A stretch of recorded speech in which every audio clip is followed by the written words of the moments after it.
and then it gets into King Midas. So I will continue for the next chapter.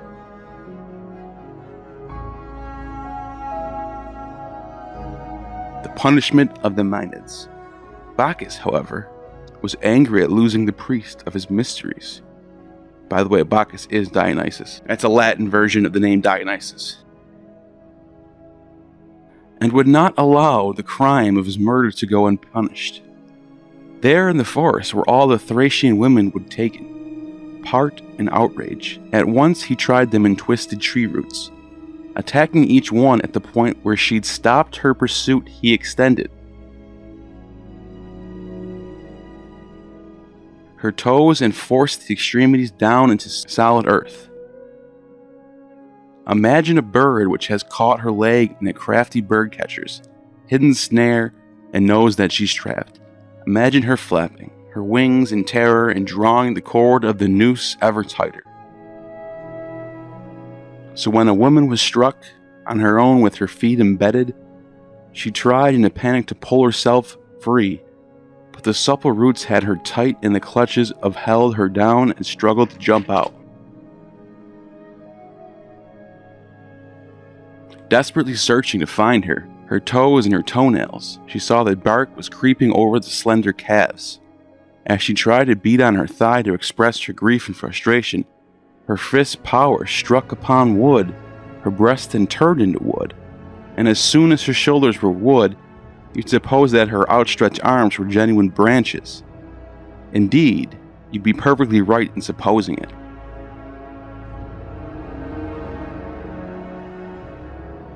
So let's do a little rundown of what happened in these two books. Orpheus is killed by these women known as the maenads. This is Bacchus's appointed priest, his anointed one, and Bacchus comes back and turns her into a tree. Very, very wild stuff in these poems. Very rich in symbolism. So next we meet Midas. Bacchus was still displeased. He abandoned Thrace altogether, and taking a worthier band of dancers, he made Tmolus, vines in the river Partulus, although its waters were not yet golden, and man hadn't started over to covet its precious sand. Surrounding the god was the usual throng of Bacchians and satyrs. Only Silenus was not an attendant. The Phrygian peasants had found the old drunkard reeling, bed-decked in his garlanded flowers, and brought him to Midas, the king of whom Orpheus from Thrace had instructed in Dionysiac rites when he taught Tmolus of Athens. As soon as the king understood that his guest was a fellow initiate, to honor Silenus' arrival and general spirit, he ordered a feast which lasted for 10 continuous days and nights. At the end of that time, when the morning star had brought up the rear and the other stars in the sky, King Midas blithely went out into the Lydian fields and restored the old man to his foster child Bacchus. Delighted to see his father again, Dionysius gave Midas the welcome but dangerous right to choose any boon he desired.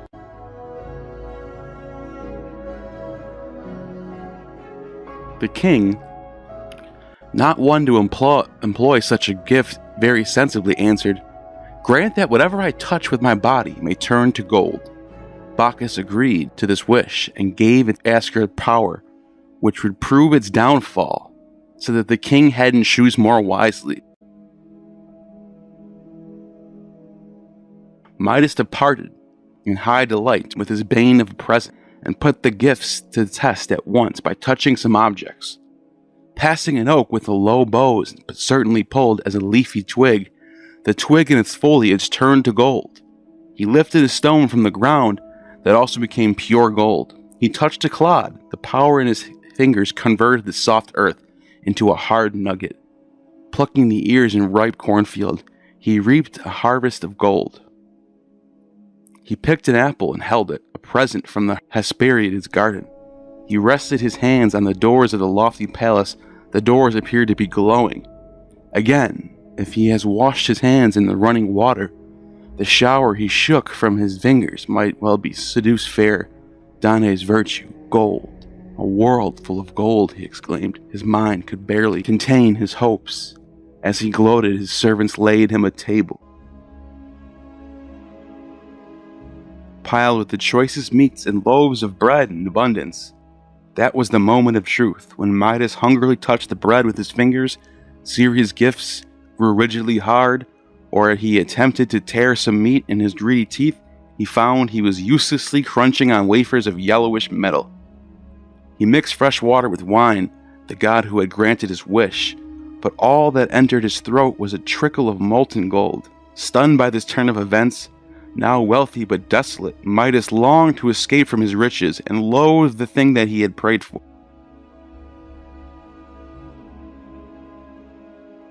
Perpetually hungry, his throat was parched with a burning thirst. By his own act, gold had become detested. Torturer, raising his hands at the radiant arms to the sky, "Oh, Father Bacchus, forgive me.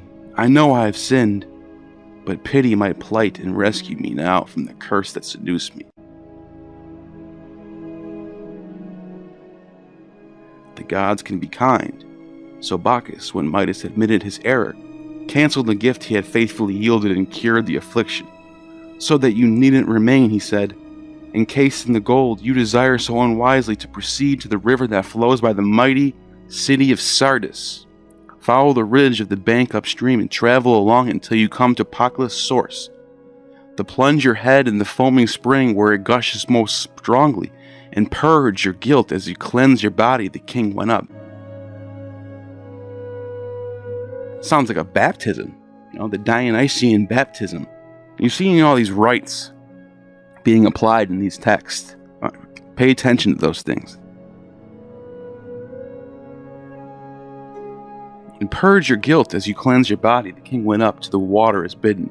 The power of the Midas touch imbued it with the gold and passed from his human body into the river.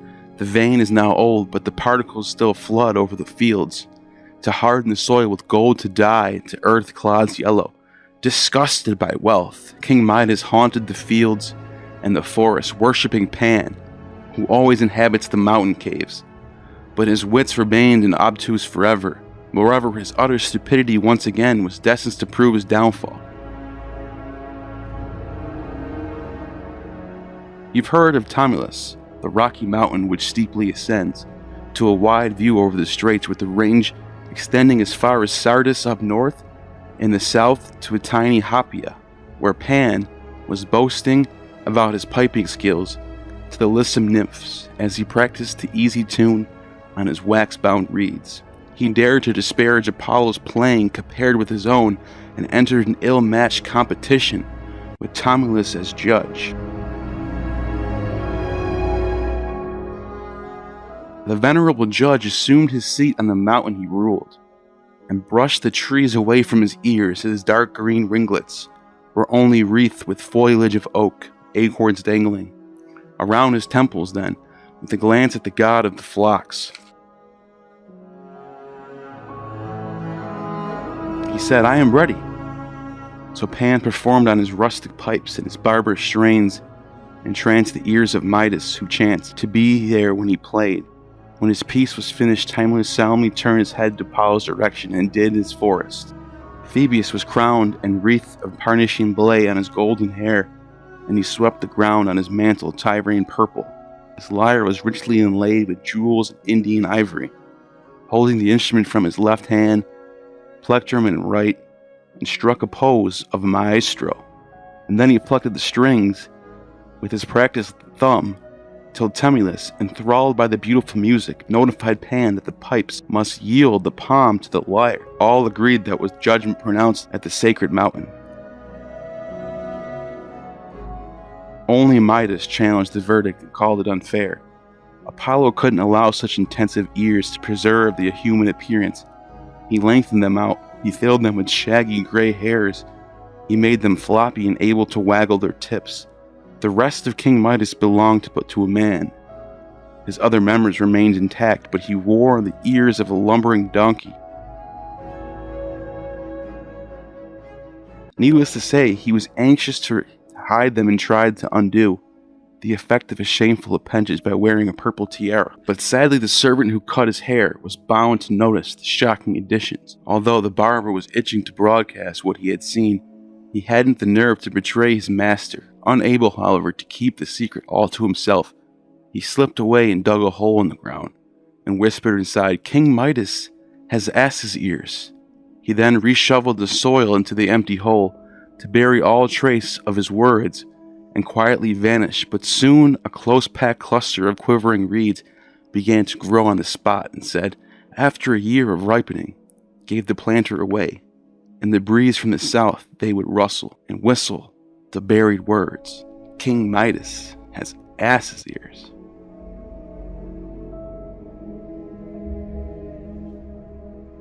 Alright, so what just happened here? Midas wished to have the touch of gold. He's granted that wish, but very, very fast he realized this is a big mistake.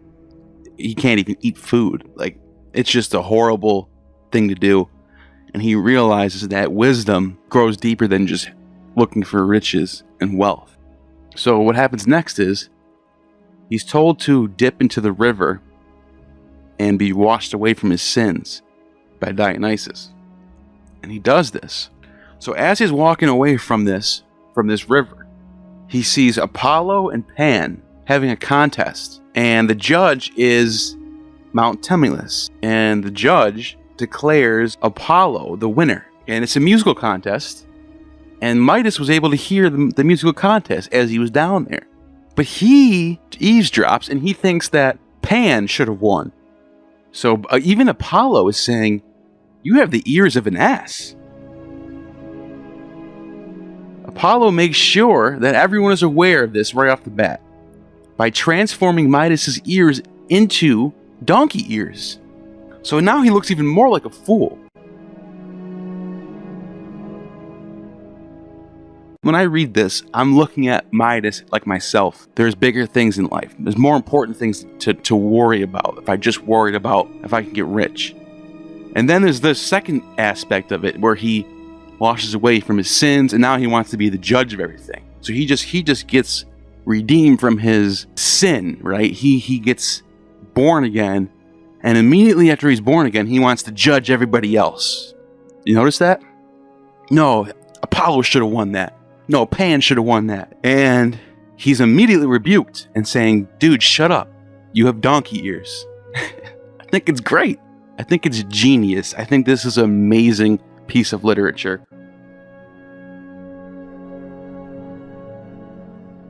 And the reason why I love these Orphic mysteries is because I see a lot of precursors to Freemasonry and even Christianity itself.